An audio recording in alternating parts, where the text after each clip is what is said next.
বন্ধুরা, বর্তমানে আমরা যারা পিসি বা ল্যাপটপ ব্যবহার করি তার মধ্যে ৮০% মানুষই কিন্তু উইন্ডোজ ব্যবহার করি। কিন্তু উইন্ডোজের ক্ষেত্রে একটি সমস্যা আপনারা অনেকেই লক্ষ্য করেছেন। সমস্যাটি হলো, আপনি যখন কোনো ফাইল বা ফোল্ডার ডিলিট করেন সেটি কিন্তু সরাসরি আপনার কোনো পারমিশন ছাড়াই রিসাইকেল বিনে চলে যায়, অর্থাৎ সরাসরি ফাইলটি ডিলিট হয়ে যায়। ধরুন আপনি ডিলিট করতেও চাইছেন না, আপনার কিবোর্ড থেকে কোনোভাবে ডিলিট কিটি প্রেস হয়ে গেলে সরাসরিভাবে ফাইলটি কিন্তু আপনার রিসাইকেল বিনে পৌঁছে যাবে, অর্থাৎ আপনি বুঝতে পারবেন না যে আপনার একটি ইম্পর্টেন্ট ফাইল কিন্তু ডিলিট হয়ে গেল। এটি কিন্তু উইন্ডোজের কোনো সমস্যা নয়।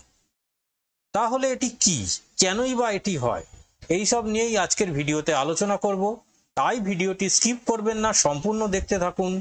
আপনারা দেখছেন Bengali technical channel Brainwave Educom, your tech your wave.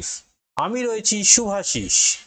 বন্ধুরা, আপনারা এই ভিডিওটি অবশ্যই শেষ পর্যন্ত দেখবেন, তাহলে সমস্ত বিষয়টি বুঝতে পারবেন।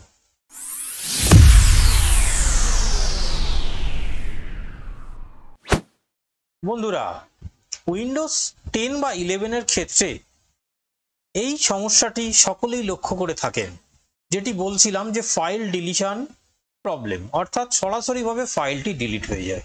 কিন্তু বন্ধুরা, আপনারা অনেকেই জানেন না এটির একটি বিশেষ সেটিং রয়েছে।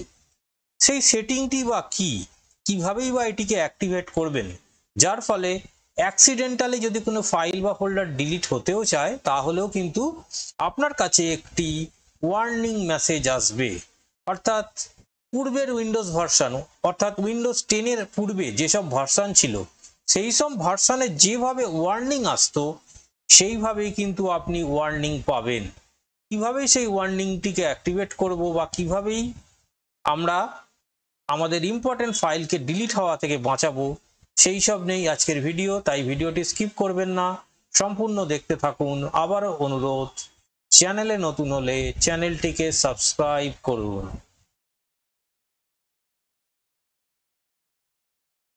বন্ধুরা, এখন আমরা দেখে নেব কিভাবে সেই ওয়ার্নিংটিকে অ্যাক্টিভেট করব, যার ফলে আপনার ইম্পর্টেন্ট ফাইল কিন্তু সহজে ডিলিট হবে না বা আপনার পারমিশন ছাড়া ডিলিট হবে না। এখন চলে যাচ্ছি ডেস্কটপ স্ক্রিনে এবং দেখে নেব কি সেই সেটিংস। বন্ধুরা, এখন আমরা চলে এসেছি ডেস্কটপ স্ক্রিনে। আমরা দেখে নেব যে কোনো ফাইল বা ফোল্ডার যদি আমরা ডিলিট করতে চাই সেটি কি সরাসরি ডিলিট হয়ে যাচ্ছে নাকি কোনো ওয়ার্নিং আসছে। আমার সিস্টেমে দেখুন কিরকম করা আছে। ধরুন আমি একটি ফাইলকে ডিলিট করতে চাই, আমি কিবোর্ড থেকে ডিলিট কি প্রেস করলাম। দেখুন, are you want to move the file to the recycle bin, অর্থাৎ আমার কাছে একটি কনফার্মেশন চাওয়া হচ্ছে যে আপনার ফাইলটি কি ডিলিট করা হবে। এই ধরনের কনফার্মেশন কিন্তু আপনি হয়তো আপনার সিস্টেমে পান না। ডিলিট কি প্রেস করার সাথে সাথে বা রাইট ক্লিক করে ডিলিট অপশানে ক্লিক করার সাথে সাথে কিন্তু আপনার ফাইল বা ফোল্ডারটি ডিলিট হয়ে যায়। কিন্তু আমার সিস্টেমে এই ওয়ার্নিংটি আসছে। দেখে নিই কিভাবে সেটিকে অ্যাক্টিভেট করব। দেখুন, এটিকে যদি আমি ডিলিট করতে চাই, ডিলিটে ক্লিক করার পরে কিন্তু সেই ওয়ার্নিংটি শো করছে। বন্ধুরা, এটিকে কিভাবে অ্যাক্টিভেট করব, আমরা চলে যাব। দেখুন এই যে রিসাইকেল বিন, আপনারা দেখতে পাচ্ছেন রিসাইকেল বিন, এর উপরে রাইট ক্লিক করব। রিসাইকেল বিনের প্রপার্টিসে যাব। যাওয়ার পরে একটি জিনিস আপনারা লক্ষ্য করুন, এখানে কিন্তু প্রত্যেকটা ড্রাইভ শো করছে। তাহলে আপনাদের কি করতে হবে, একটা করে ড্রাইভ সিলেক্ট করতে হবে এবং এই নিম্নে দেওয়া যে অপশনটি display delete confirmation dialog, display delete confirmation dialog, এটিকে জাস্ট টিক মার্ক দিতে হবে এবং ওকে করে দিতে হবে। দিলেই কিন্তু আপনার সিস্টেম থেকে ফাইল বা ফোল্ডার সহজে ডিলিট হবে না, সেগুলি কিন্তু আপনার কাছে কনফার্মেশন ডায়লগ বক্স আসবে। আমি ওকে করে দিলাম। দেখুন, আবার দেখিয়ে দিচ্ছি, রাইট ক্লিক করে প্রপার্টিসে যাব, সেখান থেকে দেখুন ডিলিট কনফার্মেশন ডায়লগ, অর্থাৎ ডিসপ্লে ডিলিট কনফার্মেশন ডায়লগ, এইটিকে দেখুন আমার প্রত্যেকটা ড্রাইভের ক্ষেত্রে অ্যাক্টিভেট করা আছে।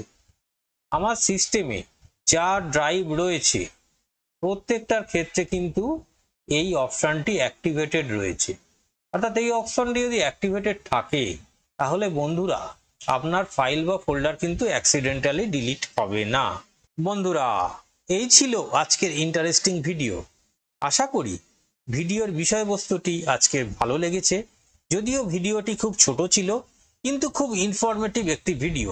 এই অপশনটি আমরা অনেকেই জানি না কিভাবে এই ওয়ার্নিংটিকে অ্যাক্টিভেট করতে হয়, ফলে আমাদের ইম্পর্টেন্ট ফাইল ফোল্ডার কিন্তু অনেক সময় ডিলিট হয়ে যায়, আমরা বুঝতেও পারি না। বন্ধুরা, আশা করি ভিডিওটি আপনাদের ভালো লেগেছে। যদি ভালো লেগে থাকে অবশ্যই লাইক করবেন, শেয়ার করবেন, আর চ্যানেলটিতে নতুন হলে চ্যানেলটিকে অবশ্যই সাবস্ক্রাইব করবেন। বন্ধুরা, দেখা হচ্ছে পরবর্তী ভিডিওতে। ততক্ষণ পর্যন্ত সকলে ভালো থাকবেন, সুস্থ থাকবেন। আজকের মতো বিদায়।